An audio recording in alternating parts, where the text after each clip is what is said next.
there I was, you know, I was in a yoga school. I had no idea what a yoga was. And then one day I went into Bikram. I said, do you think I could do yoga? Because I'm having hot flashes. So I got into the yoga room.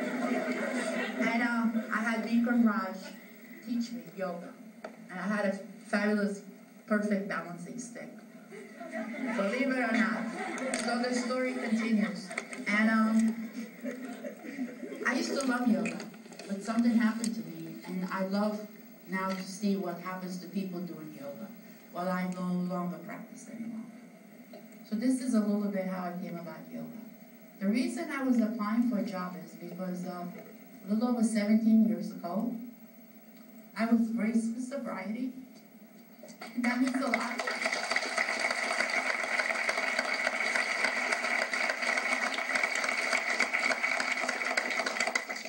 And I see many people suffer.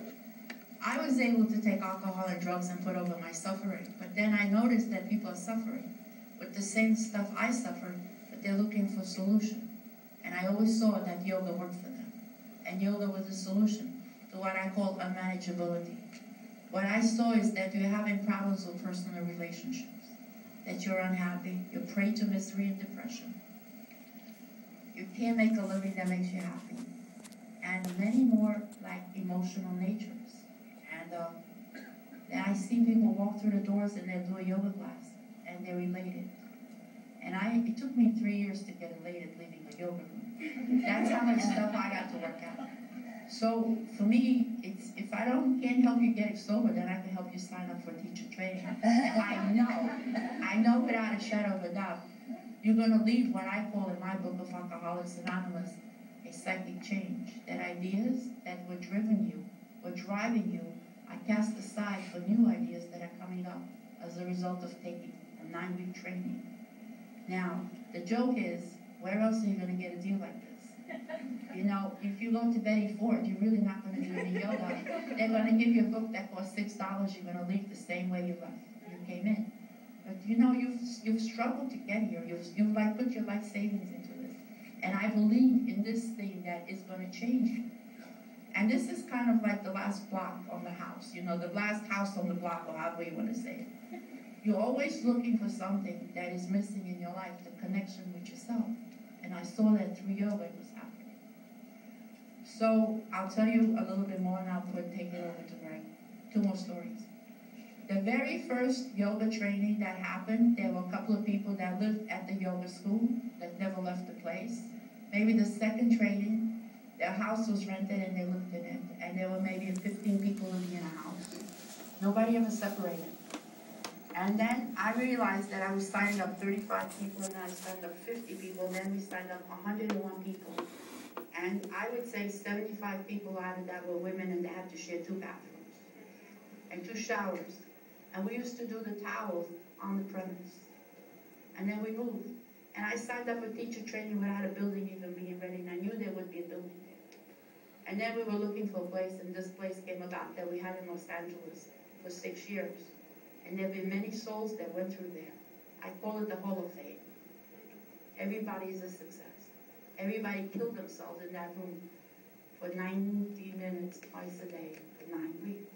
And I would see graduation, and it wasn't the same person that walked in that room. And the second story is, well, you know, then we would get housing, and there was housing in the ghetto that had brooches, and everybody was stuck in there. And, you know, and then we found better housing, and then we found even better housing. But with that housing that was better, there would be an hour's worth of traveling back and forth. So 2 hours out of your day would be spent traveling. So here we are, a little bit more expensive in Honolulu. And I understand the food is more expensive also.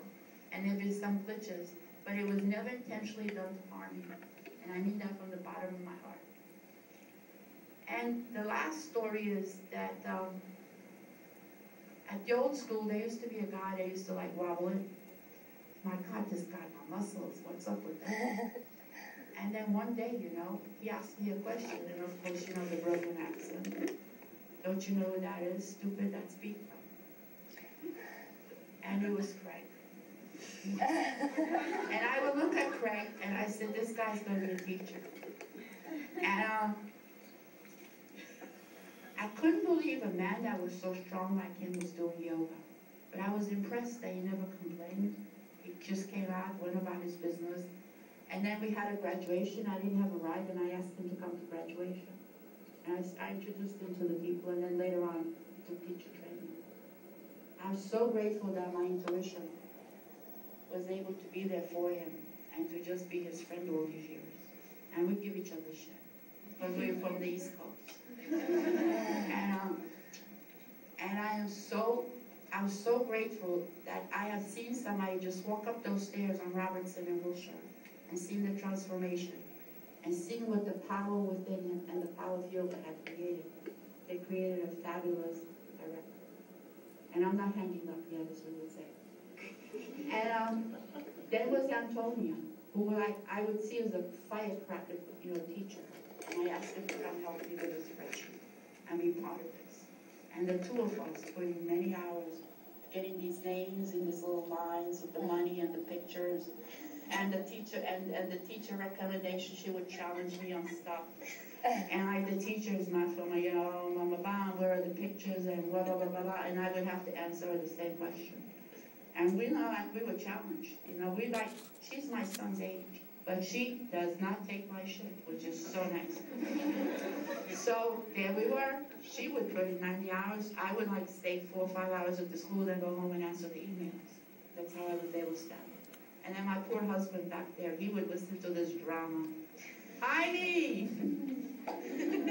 He would listen to the drama. So today, I said, I'm going to go to Hawaii. I'm going to take him with me. And the man has been so helpful.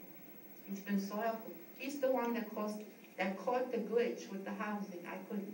Because I was so involved trying to help you. And then I noticed I was fighting something, and then it showed me where I was wrong. So, I call it the process of recovery works. I have to take personal inventory, sometimes on a daily basis, sometimes on an hourly basis. And as I said, if I have offended you, you're welcome to send me an email and let me know how it affected you. I would like to see this guy that I signed up that's going to be the mascot of this training. His name is Stephen Kim. You see here. He was coming from France. It's you? If I hear any shit about you, I'm flying out. Okay? You got that? I was a big discussion about you. I was willing to go with you, the steepest kid of this training. And where is Skelman? Can you get up? Make sure he's okay. It's been a pleasure signing you up. And I'm so sorry I'm going to miss all of you. And I'll be able to be this emotional triage. And I love you all. Thanks a lot.